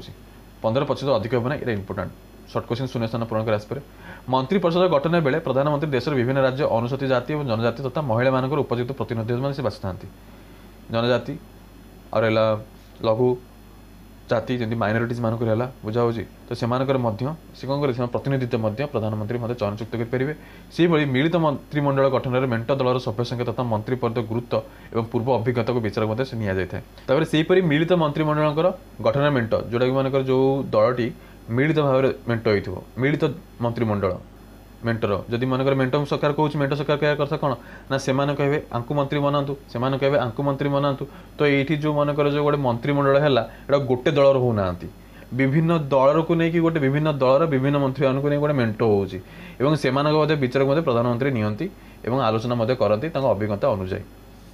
आ भारी कम्प्लिकेटेड हुए जो विभिन्न मेंट सरकार जो गठन हुए से विभिन्न मंत्रिमंडल जो हस्तक्षेप करती देशर प्रशासनिक क्षमता ठीक से चली पारे ना तार मंत्री परिषद श्रेणी विभाग विषय पढ़ो जोटा कि मुझे ये 4 भाग में 4 भाग विषय पाठ्यकोश अनुसार ही जावा आम कैबिनेट पाया मंत्री राष्ट्रमंत्री और राष्ट्रमंत्री गोटे स्वाधीन अच्छी उपाधि 4 कार्य कौन जानते जना पड़ कि भाव विभक्त कराई कैबिनेट मंत्री पाया साधारणतः वयस्क वरिष्ठ अभिज्ञ तथा प्रशासनिक राजनैतिक अनुभूति संपन्न व्यक्ति मानक ही नि जाए आउ जो राष्ट्रमंत्री जो कहते कैबिनेट मंत्री पाया मंत्री कहते मंत्रिमंडल कहुए मंत्री परिषद नुहे मंत्रिमंडल मंत्रिमंडल है एटा पूरा एटा सांसद सांसद नहीं आसे कौन केन्द्र मंत्री परिषद एटा भर केन्द्र मंत्री परिषद किसी केन्द्र मंत्री चयन होती एवं कि केन्द्र मंत्री परिषद भितर तापर किसी कौन था मंत्री मंडल था जोटा कैबिनेट मंत्री बोली कह से केन्द्र मंत्री परिषद कौन थी ना कैबिनेट कैबिनेट है सब उच्च पाया आपको सब बड़ बड़ विभाग आमको दि जाए आ कौ व्यक्ति थे जो अभिज्ञतापूर्ण थे वयस्क थे बुझाऊँ बुझाऊनि राजनैतिक अनुभूति संपन्न थे से व्यक्ति मानक ये विभाग दि जाए कैबिनेट विभिन्न गुरुत्वपूर्ण सरकारी कार्य परिचालना अधिकांश समय यह कैबिनेट बैठक समस्त नीति निर्धारण कराए नीति निर्धारण करा कारण एमानू ही गोटे जिन मुझे कह भूलीगली जे प्रधानमंत्री तुम्हें प्रधानमंत्री आउ जन होउछन किए केंद्र मंत्रिमंडल खाली मंत्रिमंडल कहले भी तुम केंद्र मंत्रिमंडल भावियो हला एमाने कार्यपालिका भी और एमाने व्यवस्थापिका भी प्रधानमंत्री एक कार्यपालिका एक व्यवस्थापिका एमाने उभय थांती सब बड़ ये हूँ इंटरेस्टिंग जिन तेणु एम कौन करेंगे नीति निर्धारण करेंगे एम नीति निर्धारण मुझे कहती ना व्यवस्थापिका पढ़ी प्रथम भाग में एम नीति निर्धारण करेंगे एम कौन करेंगे प्रयोग करेंगे कार्य परिणत करेंगे आ प्रधानमंत्री आ मंत्रिमंडल एम उभय थांती नीति निर्धारण करेंगे एम नीति को प्रयोग करेंगे व्यवस्थापिका थे कार्यपालिका केवल प्रधानमंत्री और केंद्र मंत्रिमंडल कारण प्रधानमंत्री नियुक्ति होगा पूर्व से आदि तो लोकसभा तो सभ्य थे ना तापर सीना से प्रधानमंत्री नियुक्ति हेले से केंद्र मंत्री जो मंत्री चयन कले कौन कौन से आगे लोकसभा राज्यसभा चयन हवा पड़े 6 मास भितर तेणु से जो मंत्री न था से समय आज लोकसभा भाव से कम करती लोकसभा सदस्य भाव कम करते नीति निर्धारण करती जो वांस मंत्री को जाती से कार्यपालिका भाव कम करती से प्रधानमंत्री भी से तुम देखिए से लोकसभा बसुए बुझाला तो से जिन कहना चाहूँगी जे से नीति निर्धारण करती तेणु कैबिनेट मंत्री कौन कहते डका जाए जदि मनकर कौन नीति किसी प्रयोग कर भारत वर्ष हो समग्र भारत स्तर में किसी भल नीति जनस्वार्थ से नीति निर्धारण करती कैबिनेट बैठक डकाती से स्वाधीन भाव में कार्य करते राष्ट्र मैंने स्वतंत्र भाव निमंत्रित हो जोग करती ये जो राष्ट्रमंत्री हेले एम स्वाधीन भाव में काम करेंगे देख कैबिनेट मानक विभाग दिगला और जो राष्ट्रमंत्री जो स्वाधीन राष्ट्रमंत्री एम विभाग दि जाए एम विभाग जो स्वाधीन भाव में काम करेंगे आंकर कौन हस्तक्षेप होना कौन कैबिनेट मान हस्तक्षेप रहा कि अन्य जो राष्ट्रमंत्री आइले अन्य जो राष्ट्रमंत्री जो स्वाधीन नुहति से कैबिनेट अधीन काम करती से द्वारा परिचालित होती राष्ट्रमंत्री कौन विभाग को दि जाए कि कैबिनेट कौन थे से परिचालित थाए राष्ट्रपति दुई प्रकार है केतक स्वाधीन भाव में एक एकाधिक विभाग दायित्व था अन्य केतक राष्ट्रपति गुरुत्वपूर्ण विभाग गुड़िक कैबिनेट पाए मंत्री साहाय्य कर सहायता प्रदान करती जोटा कि स्वाधीन नुहति ये कैबिनेट कैबिनेट पाए मान मंत्री को साहाय्य सहायता प्रदान करती है कि कौन करेंगे ना निजर इंडिपेंडेंट भाव में काम करेंगे स्वाधीन भाव में काम करेंगे कार हस्तक्षेप नहीं कौन विभाग दिज्व जमी कैबिनेट पाए मंत्री जमी निज इच्छा से कम कर सर्वोच्च स्थान रही काम कर अधीन काम करना राष्ट्रपति स्वाधीन भाव में काम करती कार से अधीन रुहति ना कि राष्ट्रमंत्री केवल जब आसो मन रखि था सी है कैबिनेट पाए मंत्री सहायत सहयोग करने नियुक्ति होता है उपमंत्री मैंने कौन उपमंत्री है उभय कैबिनेट मंत्री और राष्ट्रमंत्री को सहायता करने तल उपमंत्री तल स्तर जब कह सी है किए उपमंत्री जे उभय कैबिनेट मंत्री और राष्ट्रमंत्री मान को साहाय्य करने था ता व्यतीत कौन था संसदीय सचिव था पार्लियामेंट सेक्रेटरी एम आवश्यक शह नियुक्ति था जो मैंने सीनियर आईएएस ऑफिसर जो था से जो पार्लियामेंट सेक्रेटरी कहुए कारण जिते सब लोकसभा राज्यसभा जिते सब बिल फिल कहुए सब एम ही करती बुझार सब बिल लिखे कि प्रस्तुत हम कि आईन प्रणयन हम से नीति निर्धारण करदे कि लिखा टाइपिंग करवा एम सब पार्लियामेंट सेक्रेटरी सचिव था एम काम मेसीनारी एम कहुए है और संसदीय सचिव ये संसदीय सचिव रहे किए नियुक्ति करते प्रधानमंत्री द्वारा नियुक्ति होती संसदीय सचिव यहाँ मन रखते संसदीय सचिव जो रहे ये प्रधानमंत्री द्वारा नियुक्ति बेस तो प्रधानमंत्री समस्त नियुक्ति करती राष्ट्रपति ना टेकिले बजा जाए हाँ तापर देखिए मंत्रिपरिषद कार्यकाल और उत्तरदायित्व कौन कौन अच्छी आम संविधान अनुसार केंद्रीय मंत्रिपरिषद संसदर निम्न सदन व लोकसभा निकट में व्यक्तिगत सामूहिक भाव में उत्तरदायी रही देख मंत्रिपरिषद कौन कही पूरा सांसद जदि जिते सब लोकसभा प्रार्थी चयन होते से लोकसभा मध्य मन पूरा एंटायर लोकसभा सांसद पूरा लोकसभा सांसद है बुझाला कारण एम को नहीं सपोर्ट किए ठिया हुए केंद्र मंत्रिमंडल आसती केंद्र मंत्रिपरिषद गठन हुए और ये केंद्र मंत्रिमंडल पूरा लोकसभा उपर कौन सामूहिक दायी रहती कहीं सपोर्ट किए दिखती पूरा समस्त सांसद कौन करें सपोर्ट दिखती केंद्र मंत्रिमंडल तापर केंद्र मंडल उपर किए प्रधानमंत्री रहे एने सपोर्ट ही ना जिन प्रथम भाग बुझे तेणु एम सामूहिक दायी क्या पाखे रे लोकसभा पाखे दायी रे सामूहिक उत्तरदायित्व डेफिनेशन लिखी ये डेफिनेशन अच्छी अनास्था प्रश्न डेफिनेशन अच्छी है सामूहिक उत्तरदायित्व अर्थ हूँ जेकोसी मंत्री को दोष त्रुटि समग्र मंत्रिपरिषद उत्तरदायी भाव था तेणु मंत्रिपरिषद स्थिति विलय सदासर्वदा सामूहिक भाव में ही निर्भर कै तेणु कौन मंत्रिमंडल जन्म और मृत्यु तार विलय जन्म से केवल लोकसभा ही निर्भर करें लोकसभा सपोर्ट करती मंत्रिमंडल रहती एवं समस्त कार्य दोष त्रुटि रहा आपको कहूँ पड़ो जो लोकसभा को कहीं सब दोष कल कहीं से त्रुटि है आमको वर्णना करा पड़ो तेणु सामूहिक भाव में उत्तरदायी था जे आमको यहाँ କୌଣସି ଦୋଷ ତ୍ରୁଟି ହେଲେ କେମିତି ସୁଧାର ଯିବ କେମିତି କ'ଣ କରାଯିବ ଲୋକସଭା ସେମାନେ ବ୍ୟକ୍ତ କରିବେ। ଏବଂ ଲୋକସଭାରେ କ'ଣ ଥାନ୍ତି ବିରୋଧୀ ଦଳ ଥାନ୍ତି ଏବଂ ତାଙ୍କର ନିଜ ଦଳ ବି ଥାନ୍ତି। ତେଣୁ ଲୋକସଭା ହିଁ ଦ୍ୱାରା ହିଁ ମନ୍ତ୍ରିମଣ୍ଡଳ ଗଠନ କରାଯାଏ। ମନ୍ତ୍ରୀ ପରିଷଦର ସମସ୍ତ ମନ୍ତ୍ରୀ ସହମତ ହୋଇ କାର୍ଯ୍ୟ କରିବେ। ଯଦି କୌଣସି ମନ୍ତ୍ରୀ ପରିଷଦର ନିଷ୍ପତ୍ତି ସହିତ ଏକମତ ନୁହନ୍ତି ତେବେ ସେ ଇସ୍ତଫା ଦେବେ। ଯଦି ମନ୍ତ୍ରୀ ପରିଷଦ ଯଦି କୌଣସି ମନ୍ତ୍ରୀ ଯଦି ସେମାନଙ୍କ ମନ୍ତ୍ରୀ ପରିଷଦ ଅନୁଯାୟୀ କାମ ନ କରୁଛନ୍ତି ତେବେ ସେ ମଧ୍ୟ ସାଙ୍ଗେ ସାଙ୍ଗେ ଇସ୍ତଫା ଦିଆଯିବ। ବୁଝାଉଛି ନା ବୁଝାଉନି? ଆଉ ମନ୍ତ୍ରୀ ପରିଷଦ ଯେପର୍ଯ୍ୟନ୍ତ ଲୋକସଭାର ସଭ୍ୟ ଗରିଷ୍ଠ ସଭ୍ୟମାନଙ୍କର ଆସ୍ଥାଭାଜନ ହୋଇଥିବ ସେ ପର୍ଯ୍ୟନ୍ତ କ୍ଷମତା ରହିପାରିବେ କିଏ ମନ୍ତ୍ରୀ ପରିଷଦ। କାରଣ ସରକାର ଗଠନ କେତେବେଳେ ହେବ ଯେତେବେଳେ ତାଙ୍କର ସେ ସାଂସଦରେ ଲୋକସଭାରେ ସଂଖ୍ୟା ଗରିଷ୍ଠତା ଥିବ। ସଂଖ୍ୟା ଗରିଷ୍ଠତା ଥିଲେ ହିଁ ଲୋକସଭାରେ କ'ଣ ହେବ ନା କେନ୍ଦ୍ର ମନ୍ତ୍ରିମଣ୍ଡଳ ଗଠନ ହୋଇପାରିବ। ଆଉ ଯଦି ମନେକର ସଂଖ୍ୟା ଗରିଷ୍ଠତା ହିଁ ଯଦି ମନେକର ନାହିଁ ଯଦି ମନେକର ସେମାନେ ସପୋର୍ଟ କାଢ଼ି ନେଲେ ପ୍ରତ୍ୟାହାର କରିନେଲେ ତେବେ କେନ୍ଦ୍ର ମନ୍ତ୍ରିମଣ୍ଡଳ ରହିପାରିବ ନାହିଁ କି ସରକାର ହିଁ ରହିପାରିବ ନାହିଁ। ଯୋଉଟା ସେ ଜିନିଷଟା ସେକେଣ୍ଡ ପଏଣ୍ଟ କ'ଣଟା କହୁଛି। ତେଣୁ ସଂଖ୍ୟା ଗରିଷ୍ଠ ହେବା ଦରକାର। ଯେତେ ପର୍ଯ୍ୟନ୍ତ ସଂଖ୍ୟା ଗରିଷ୍ଠ ସେତେ ପର୍ଯ୍ୟନ୍ତ କେନ୍ଦ୍ର ମନ୍ତ୍ରିମଣ୍ଡଳ ତାଙ୍କର ପଦରେ ମନ୍ତ୍ରୀ ଭାବେ କାମ କରିପାରୁଥିବେ। ଅନାସ୍ଥା ପ୍ରସ୍ତାବ କ'ଣ? ଅନାସ୍ଥା ପ୍ରସ୍ତାବ ଡେଫିନେସନ୍ ଦେଇଦେଇଛି। ଅନାସ୍ଥା ପ୍ରସ୍ତାବ ଅନୁମୋଦିତ କରି କିମ୍ବା ଅର୍ଥ ବିଧେୟକ ଅନୁମୋଦନ ନ ଦେଇ ମନ୍ତ୍ରୀ ପରିଷଦ ବିରୁଦ୍ଧରେ ଅନାସ୍ଥା ପ୍ରସ୍ତାବ ଭାବ ପ୍ରକଟ କରିପାରିବେ। ଅନାସ୍ଥା ପ୍ରସ୍ତାବ ଏ ସମୟରେ ଅଣାଯାଏ ଯଦି ମନେକର ଲୋକସଭାରେ ଯଦି କୌଣସି ବିରୋଧୀ ଦଳ ଅସନ୍ତୁଷ୍ଟ ହେଉଛନ୍ତି ପ୍ରଧାନମନ୍ତ୍ରୀଙ୍କ କାମରେ କି କେନ୍ଦ୍ର ମନ୍ତ୍ରୀଙ୍କ କାମରେ ସେ ସମସ୍ତେ ଅନାସ୍ଥା ପ୍ରସ୍ତାବ ଆଣିବେ ଏବଂ ଯେଉଁଥିରେ କି ଯଦି ସେ ଅନାସ୍ଥା ପ୍ରସ୍ତାବ ପାର ହେଇଗଲା ତେବେ ମଧ୍ୟ ସରକାର ଭାଙ୍ଗିଯିବ। ବୁଝିଗଲା? ସେ ଅନାସ୍ଥା ପ୍ରସ୍ତାବ ଆଣିବେ ଯଦି ପାର ହେଇଗଲା ଯଦି ଲୋକସଭା ରାଜ୍ୟସଭାରେ ପାର ହେଇଗଲା ତେବେ ପ୍ରଧାନମନ୍ତ୍ରୀଙ୍କ ଯେଉଁ କେନ୍ଦ୍ର ମନ୍ତ୍ରିମଣ୍ଡଳ ଅଛି କେନ୍ଦ୍ର ମନ୍ତ୍ରୀ ପରିଷଦ ସେ ଭାଙ୍ଗିଗଲା ଏବଂ ପୁରା ସରକାର ପରେ ଭାଙ୍ଗିଯିବ ଏବଂ ଆଉ ଗୋଟେ ସରକାରକୁ ନିର୍ବାଚିତ କରାଯାଏ ଅନାସ୍ଥା ପ୍ରସ୍ତାବ। କିନ୍ତୁ ଯେତେ ପର୍ଯ୍ୟନ୍ତ ସଂଖ୍ୟା ଗରିଷ୍ଠତା ଅଛି ଅନାସ୍ଥା ପ୍ରସ୍ତାବ ପାସ୍ ହେଇପାରିବ ନାହିଁ ଯଦି ସଂଖ୍ୟା ଗରିଷ୍ଠତା ଅଛି ଯଦି ଲୋକସଭାରେ। ସଂସଦ ନିକଟରେ ସାମୂହିକ ଭାବରେ ଉତ୍ତରଦାୟୀ ହେବା ସହିତ ମନ୍ତ୍ରୀ ପରିଷଦ ସଦସ୍ୟମାନେ ବ୍ୟକ୍ତିଗତ ଭାବରେ ଉତ୍ତରଦାୟୀ ଥାନ୍ତି। ଏବେ ଯେଉଁଟା ମୁଁ କହୁଥିଲି ସେ ଜିନିଷ ସେ କହିଲା ସଂସଦର ସହିତ ପୁରା ଉତ୍ତରଦାୟୀ ରହିବେ ଏବଂ ନିଜ ବ୍ୟକ୍ତିଗତ ସହିତ ମଧ୍ୟ ଉତ୍ତରଦାୟୀ ରହିବେ। କହିବା ଦୋଷ ତ୍ରୁଟି ଯଦି ଖାସ କରିକି ଯଦି କୌଣସି କାମ କରୁଛନ୍ତି ତେବେ ତାଙ୍କୁ ସେ କାର୍ଯ୍ୟ ତାଙ୍କୁ ବିବରଣୀ ଦେବାକୁ ପଡ଼ିବ ଯେ କାହିଁକି କାର୍ଯ୍ୟଟି ଭୁଲ ହେଲା ଆଉ ସେ କ'ଣ ଏ କାର୍ଯ୍ୟ କରୁଛନ୍ତି ତାଙ୍କ ନୀତିରେ କ'ଣ ହେବ ଏବଂ ସମସ୍ତ କାର୍ଯ୍ୟକୁ ବଖାଣିବାକୁ ପଡ଼ିବ। ଯଦି କୌଣସି ସଂସଦରେ ତାଙ୍କୁ ଯଦି କୌଣସି ପ୍ରଶ୍ନ ପଚରାଯାଉଛି ତ ସମସ୍ତ ପ୍ରଶ୍ନର ସେ ଉତ୍ତର ଦେବେ କାରଣ ସେ ସାମୂହିକ ଭାବରେ ଉତ୍ତରଦାୟୀ ଲୋକସଭା ପାଖରେ। ସାମ୍ବିଧାନିକ ବ୍ୟବସ୍ଥା ଅନୁସାରେ ରାଷ୍ଟ୍ରପତିଙ୍କ ମର୍ଜି ଉପରେ ଦେଖ ଏଇଠି ମର୍ଜିର ଇଂଲିଶ ୱାର୍ଡ ଲେଖା ହେଇଥିଲା ଯେଉଁଟାକି ପ୍ରଥମ ପାର୍ଟରେ ଲେଖିନଥିଲା କିନ୍ତୁ ପ୍ଲେଜର ଜାଗାରେ ସେ ମର୍ଜି ୟୁଜ୍ କରିଛି ଯେଉଁଟାକି ହିନ୍ଦୀ ୱାର୍ଡଟା କିନ୍ତୁ ହିନ୍ଦୀରେ ମଧ୍ୟ ସମ୍ବିଧାନରେ ମର୍ଜି ଲେଖାଯାଏ ନାହିଁ। ଆଗକୁ ଲେଖାଯାଇଥିଲା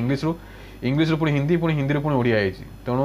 ଉଚ୍ଚ ମାଧ୍ୟମିକ ପାଇଲାଣି କେମିତି କ'ଣ ଲେଖାଯିବ ସେ ଆ ଜାଗାରେ କ'ଣ ପୁରେଇଦେଲା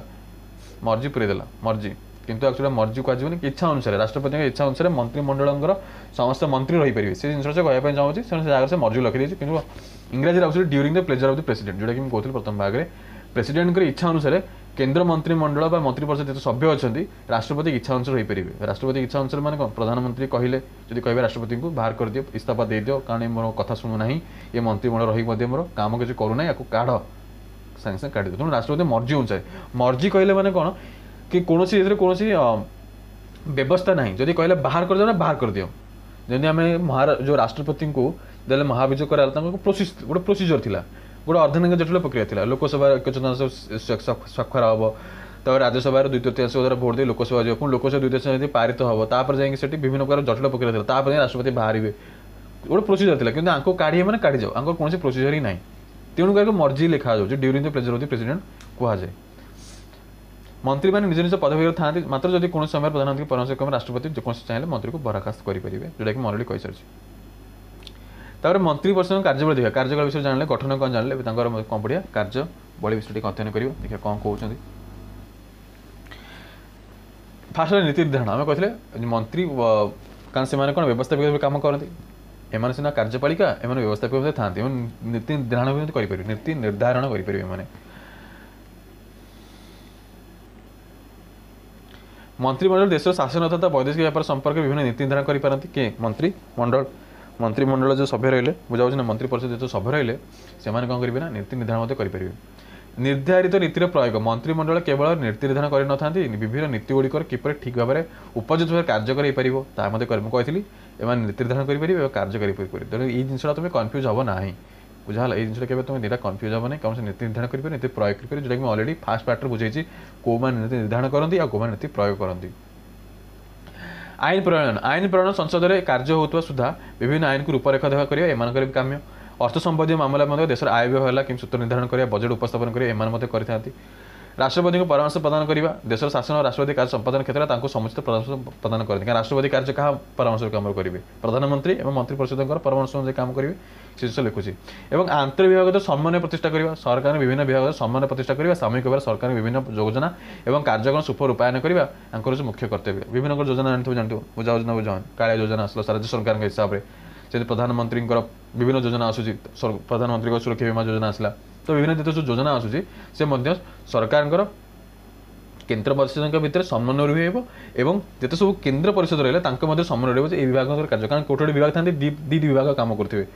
गोटे कृषि विभाग शिक्षा विभाग दीटा विभाग कम गोटे योजना आने तो से सब कृषि और शिक्षा विभाग दी जगह परस्पर समन्वय रही तो विभिन्न योजना आने 3 और 4 विभाग मिसिकी था जहाँ 3-4 विभाग समन्वय रही कम हम जब से कौन समन्वय ना से कमटा आगे बढ़ी पार ना बुझा जाऊँगी तेणु से जिन से कहूँ संसदीय सरकार मंत्री परिषद भूमिका विशेष भाव गुरुत्वपूर्ण अटे मात्र परिवर्तित परिसर कालक्रमे संसद और मंत्री परिषद क्षमता पदमर्यादा संकुचित हो पार्टी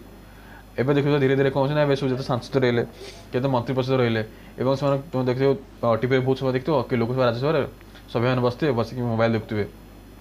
आउ कथबार्ता होते गोलमाल गोलमाल आजकल जहाँ अधिवेशन चालू ही नहीं टेबुल फोपाटोड़ होते बाचस्पति आगे हो कि चेयरमैन पाखे हो से हो हाला करुवे तो देखी दो से सभ्य सब कि अधिवेशन चलता शोई पड़ती तो से कथा लिखुची आजिकल समय संसद रहा मंत्रिपरिषद क्षमता धीरे धीरे कौन संकुचित हो अच्छी अपरपक्षे मिलित सरकार और मेंट सरकार भागीदार थिबा विभिन्न राजनीतिक दलगुड़ी परस्पर विरोध कार्यकलाप हेतु मंत्री परिषद को सुदृढ़ तथा समन्वित दल भाव में कार्य करें ये जिन लिखी मेंट सरकार ये खास कर न हबार कारण मेंट सरकार माने दुर्बल सरकार सब जाने कौन गवर्नमेंट तो हुए कौन मेंट सरकार गठन आसूसी दुर्बल सरकार कारण से निजर सरकार स्थायी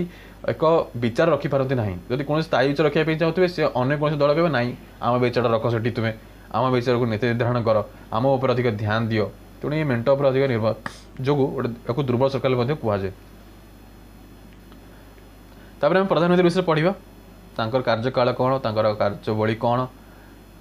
क्षमता कौन कौन अच्छी अध्ययन करदे संसदीय सरकार प्रधानमंत्री भूमिका अत्यंत गुरुत्वपूर्ण केन्द्र मंत्री परिषद अध्यक्ष भाव में प्रधानमंत्री वास्तव में केन्द्रपालिका कार्यालय मुख्य जोटा कि प्रथम भाग में बहुत थर कहुई लिखाई संविधान अनुसार केन्द्र समस्त कार्यपालिका राष्ट्रपति न्यस्त थिले किंतु से कौन राष्ट्रपति क्या काम करते प्रधानमंत्री उपदेश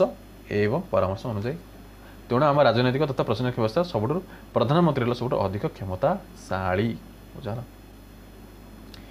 भारत सांविधानिक प्रशासनिक तथा राजनीतिक व्यवस्था प्रधानमंत्री बहुविध भूमिका कहते कार्यालय से पढ़े यहाँ अलरेडी कही कि क्षमताशाली आम अलरेडी प्रथम भाग में पढ़ी पढ़ी आसीचे किपर प्रधानमंत्री कराची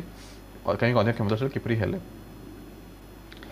तो आम देखिए प्रधानमंत्री केन्द्रमंडल मुख्य आम ये प्रधानमंत्री केन्द्रमंडल मुख्य जोटा कि आम केन्द्र मंत्रिमंडल पढ़ुला समय कही जिनटी है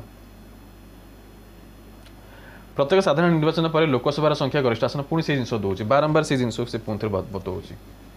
मेंट दल पर निर्वाचित नेता राष्ट्रपति प्रधानमंत्री सरकार गठन करती प्रधानमंत्री परामर्श अनुमति राष्ट्रपति नियुक्त होती अच्छी अलरेडी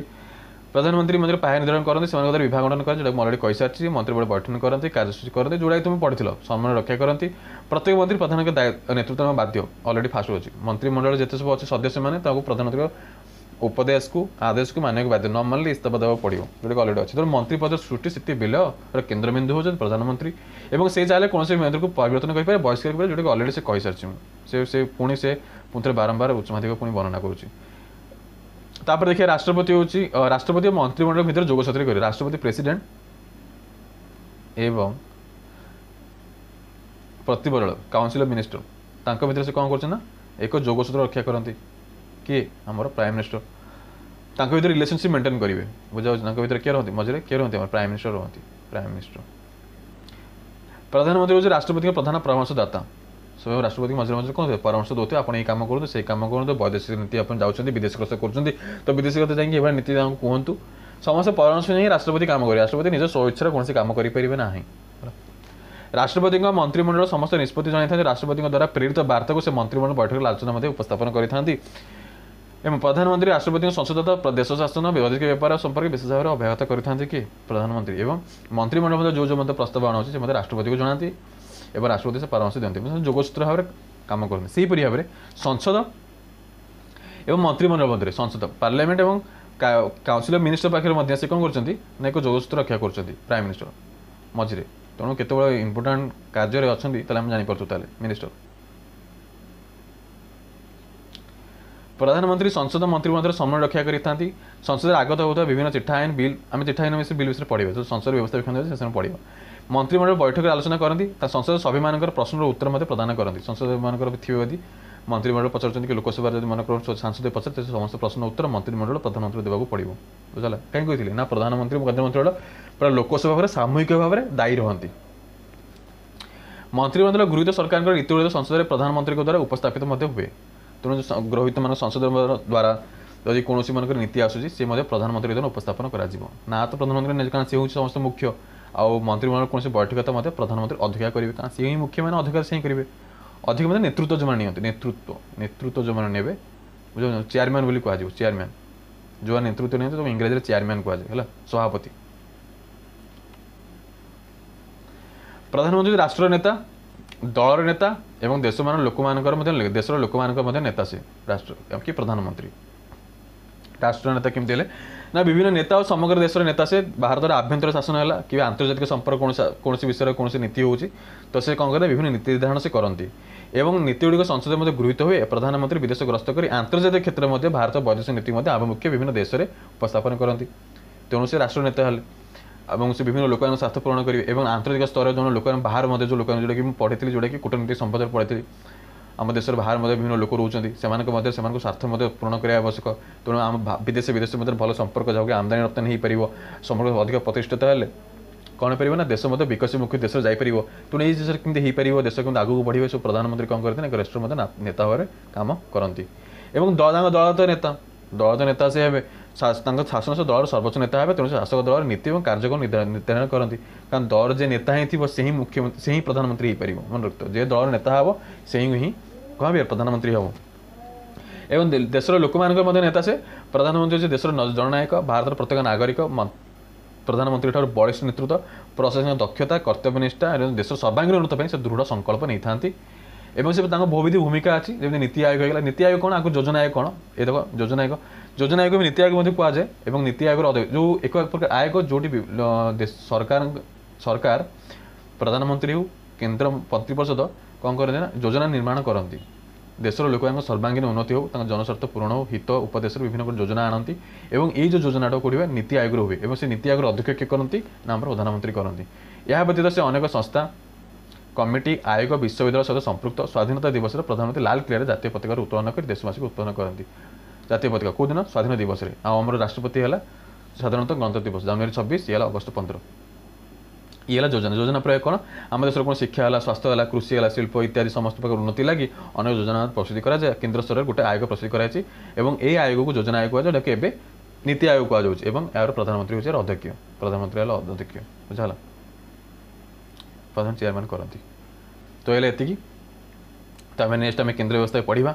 केन्द्र व्यवस्था क्या नहीं गठित संसदर क्षमता कौन लोकसभार गठन कार्यवली राज्यसभा गठन कार्यवली टोटाल 3टा इंटरव्यू पढ़ा नेक्स्ट पार्ट आउ न्यायपालिका पढ़ीद केन्द्र व्यवस्था और न्यायपालिका 2टा करी तृतीय भाग में तुम कंप्लीट करदे